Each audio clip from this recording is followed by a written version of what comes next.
राग रहित हो करके निरंतर भगवान के नाम गुण कीर्तन में चित्त को लगाना ही साधुता का स्वरूप है। साधु चाहे पड़ा रहे, बस स्त्री से संपर्क न रखे। जो मोक्ष पाना चाहता है या भगवान में तन्मयता प्राप्त करना चाहता है, उसे मैथुन धर्म से युक्त प्राणियों का संग त्याग देना चाहिए। मैथुन जहाँ होने की संभावना हो, उस संग का त्याग कर देना चाहिए। इंद्रियों को छूट न दे दे। साधु को, भगवत मार्ग के पथि को, मोक्ष मार्ग के पथि को सबसे बड़ी सावधानी रखनी है ये, माता बहनों से संपर्क पर्सनल ना होने पावे। सामाजिक तौर से कोई मिल के चला जाए, पर्सनल होगा तो भगवान व्यास देव जी ने लिखा, बलवान इंद्री ग्रामो विद्वानम अपि कर्षति। चाहे जितना त्यागी तपस्वी जितेंद्रीय हो, वो गिर जाएगा। जो नवीन अवस्था, यौवन अवस्था के संत महात्मा साधु जन है, इनके चरणों में यही निवेदन है कि भजन कम बने तो चलेगा, लेकिन स्त्री संसर्ग नहीं होना चाहिए। स्त्री संसर्ग कदापि नहीं। जब तक भगवत साक्षात्कार न हो जाए तब तक व्यवहार में ऐसे नहीं फंसना चाहिए।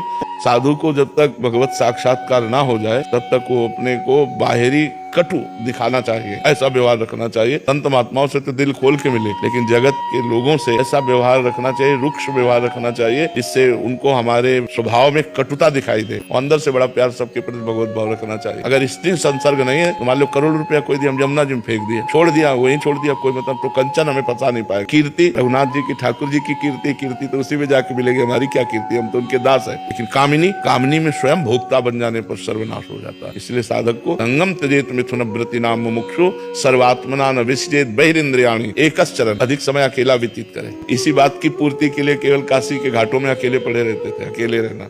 बाबा आपको माताओं बहनों के चरण का ही दर्शन करते थे उस काल में, ऐसे नहीं देखते थे बाबा ऐसे। हाँ, कभी हमारे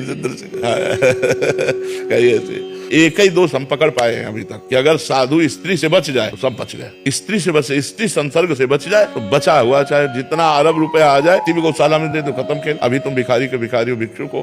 भगवान पूरे विश्व में कीर्ति है तो भगवान की है, कीर्तिमान भगवान है, गुरुदेव है, आचार्य है। वो हमारी कीर्ति नहीं, उनकी कीर्ति है, लेकिन भोग हमारा हो जाएगा, ये संसर्ग हमारा हो जाएगा। इसलिए कंचन कामिनी कीर्ति तीन खाइयों में सबसे ज्यादा एक कामिनी वाला क्षेत्र हमें समझ में आया कि साधु को इससे बचना चाहिए।